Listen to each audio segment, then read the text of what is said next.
What is happening, everybody? Happy Saturday morning out there, and welcome back to Pucks from the Pine Tree Pod. Thank you for checking this out today. Before we dive in, of course, go hit that like and subscribe button down below if you haven't done so already. Definitely helps the channel out.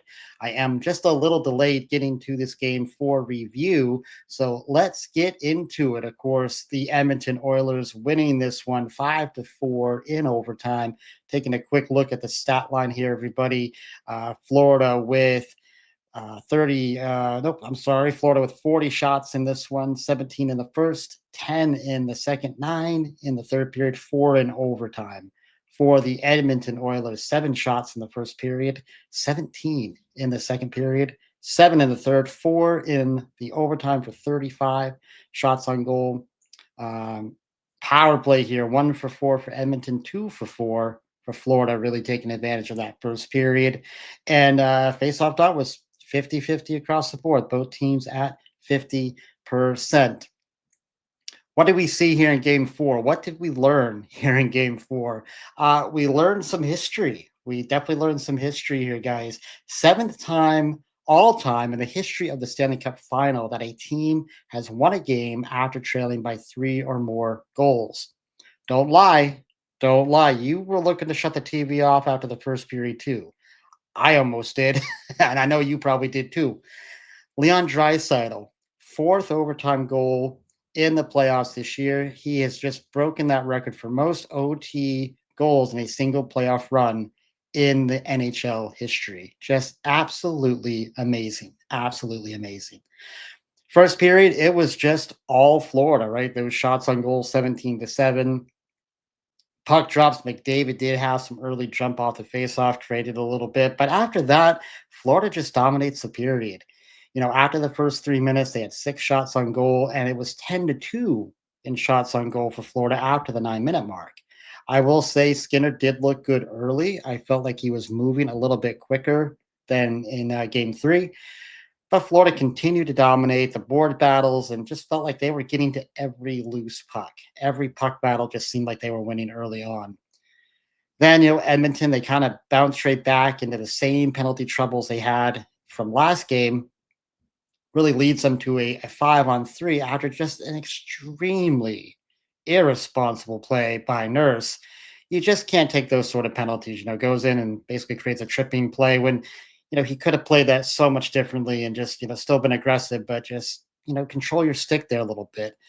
Listen, as I've said before, it's not always about the amount of penalties you take.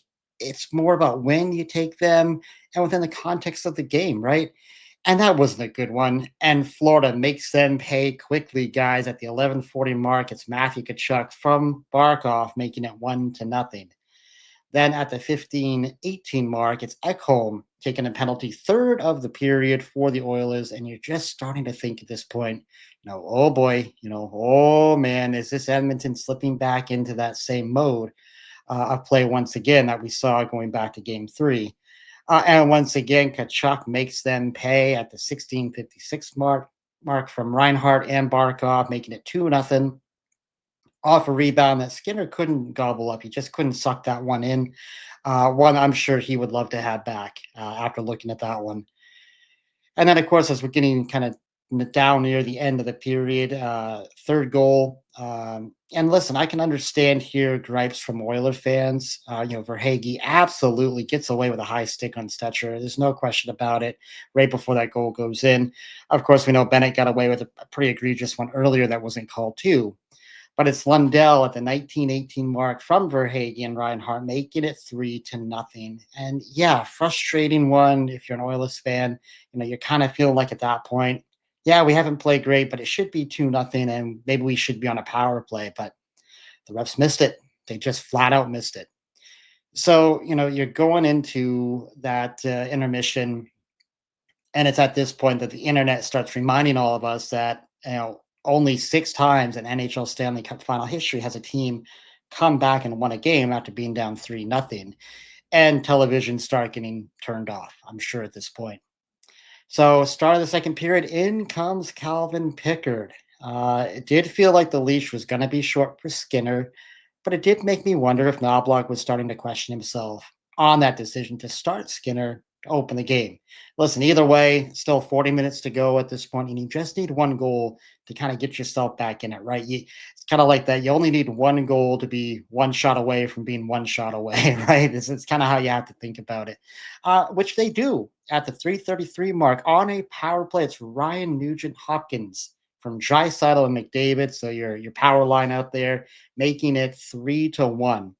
And as that period goes on, you can sort of see Edmonton generating more, winning a few more puck battles, and getting more shots on goal. You just see the energy start to ramp up a little bit. And it does end up being 17-10 shots on goal in that period by my count. And then at the 12:47 mark, it's Darnell Nurse making up for that earlier penalty that he created, makes it a one-goal game, shot from the left side, assisted by Ekholm and Henrique. And now we're back, right? We have a game now, 3-2. And then just under 3 minutes later, it's Podkolzin tying the game, assisted from Nurse and Draisaitl at the 15:05 mark. And there you go. The period just flips on itself. The whole game flips on itself. 3-0, now 3-3. And we're just in a game of kind of emotional swings here, right? If you're a fan of either one of these teams. And just like that, we're right back into it. Again, I'm guessing that some people that had maybe shut their TVs off are probably in bed checking their phones and, oh man, we got a game, and turning TVs back on there for that third period. And of course, it's in that third period, Wallman breaks the tension and the tie at the 13:36 mark, assisted by Kapanen and Ryan Nugent Hopkins. 6 and change left for Edmonton to kill at this point, being up 4-3. And, with over 6 minutes to go against the Panthers, it probably felt like 600 minutes, right? Like we've all seen this movie too many times before. And of course, in typical Panther fashion, that makes Bruins fans like myself scream and swear so much with under a minute to go. Because, of course, it has to be under a minute to go, right? Reinhart ties it with assists from Tkachuk and Bennett at the 19:40 mark, 20 seconds left in the game. And all my personal nightmares from 2 years ago just come roaring back. Very typical goal that Florida always seems to get to go in. Listen, the scramble, kind of a scrambled mess out in front of the net with that extra skater out there. Oilers D are just kind of running around themselves, and Pickard is moving all over the place. Reinhardt's able to sneak it in the short side as Pickard just a little too slow, a little too delayed in getting back to his post. And I will say this about the Edmonton goaltenders so far. I feel like in this series, and certainly in this game, they were getting out of position quite a bit, actually. While Pickard played well, and listen, he held the ship together for them, full value that he really helped them get this win. A couple times he got caught a little too high out of his crease. His D bailed him out a couple times. He has that one play where two Edmonton defenders kind of came together and blocked one shot for him when he was just, I don't know where he was. He might as well have been in Tampa, as far out of the net as he was. I would just say that, whoever takes the net for game 5, we'll have to clean this up a bit, get back to your foundational game, and don't get swimming too much if you're a goaltender. Do we have a visitor? Oh, we have a visitor. Hi, Brett. What are you doing? All right. So listen, let's move into the overtime. Of course, third overtime game out of 4 in this series. A little bit of back and forth play, and then it's the 8-minute mark into overtime. Draisaitl drives the puck down the right side, looking to make a cross-crease pass to a streaking Corey Perry. Give me just a second here. And then, of course, that pass going off Mikkola for Florida, going down as he's cutting the play off, and Karam's in off of him and through Bob for that overtime winner. As we said earlier on, 4th overtime goal for Leon Draisaitl in this playoff. At the 11:18 mark, it's Leon, assisted from Podkolzin and Ekholm. Tough bounce for Florida, but as we know in this sport, you tend to create your own luck, and Edmonton gets rewarded for creating that play out in front of Bobrovsky. Game 5 tonight, back in Edmonton, and what the world, I guess I would just say, what should we expect? And what in the world should we expect in this one, guys? For the Oilers, who's in net to start this one? Who are we going with? I do think it will be Pickard. I don't think you pull Skinner, then see Pickard, kind of steady the waters a little bit just to go back to Skinner. We'll see what happens, but my money is on Pickard in that. Don't touch that. We are witnessing some very special play in the series, and I'm unsure if it's really being appreciated by the casual fan. Maybe it's because we saw this matchup last year. Maybe it's just summertime, and the casual fan isn't paying attention. But I would say please do yourself a favor and watch the rest of the series. Draisaitl's already set a record for most overtime goals in one playoff season. We've seen 3 overtime games out of 4, and we truly have the very best of the best in the world on the ice. One of the most evenly matched Cup Final series we've seen in recent memory. All right, and we do have a couple of trades to talk about. Of course, I am a little bit late on this one, but of course, the New York Rangers and the Anaheim Ducks getting together for a trade, one that had been talked about for a couple of days. Chris Kreider moving, only ever played for the New York Rangers, moving on to the Anaheim Ducks, waiving his no trade clause, along with a 2025 fourth round pick. Heading back to the Rangers is prospect center Kerry Terrence, a 2023 second round draftee. And a 2025 third round pick. Terrence did play 45 games in the OHL last year with the Erie Otters, had 20 goals, 19 assists for 39 points. A good looking prospect there.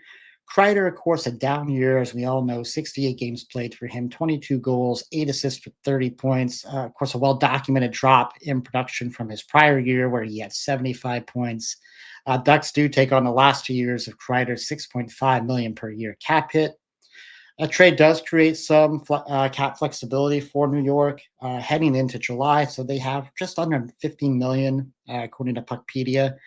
Listen, I think the trade a good one for both clubs. I do think this is one where it works for both. Kreider needed a change of scenery. I don't think there's any question about that. I think it's part of why he decided to waive his no trade clause. And he'll fit in well with that team. Of course, there's a couple former Rangers there. Quenneville, now they're running the show. And I bet he bounces back from a production standpoint. I won't be surprised by that.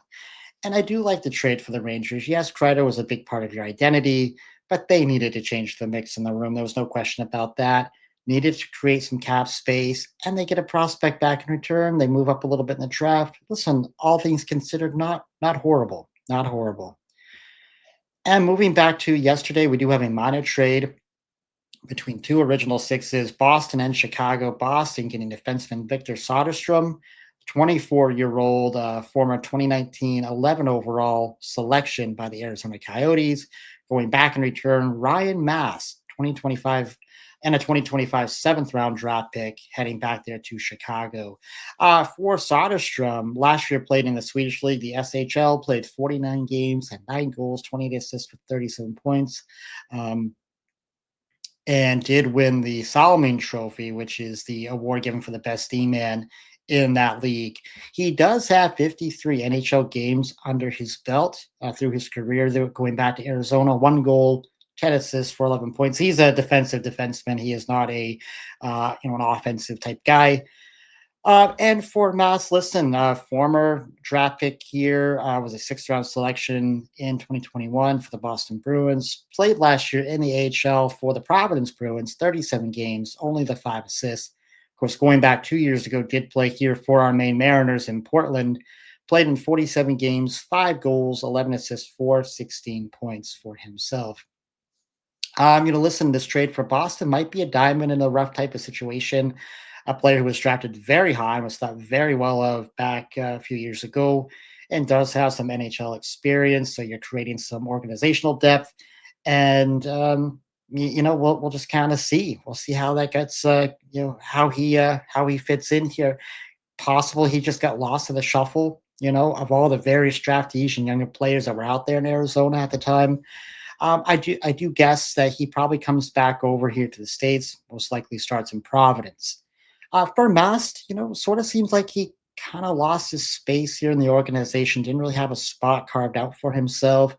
Only 22 years old. He is 6'5", big kid. Of course, he, like I said, played here in Maine, so we got a good look at him a couple years ago and has some skills. Like he flashed some skills, has a little bit of offensive ability into his game.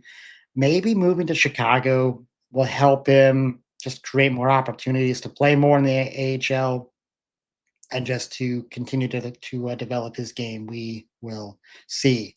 So we've got, like I say, game 5 tonight in Edmonton, puck drop, and a little after 8 p.m. Eastern Standard Time. Please enjoy that game. Enjoy the weekend. Happy Father's Day as well to everybody out there. You guys just saw a few minutes ago what makes me such a proud daddy.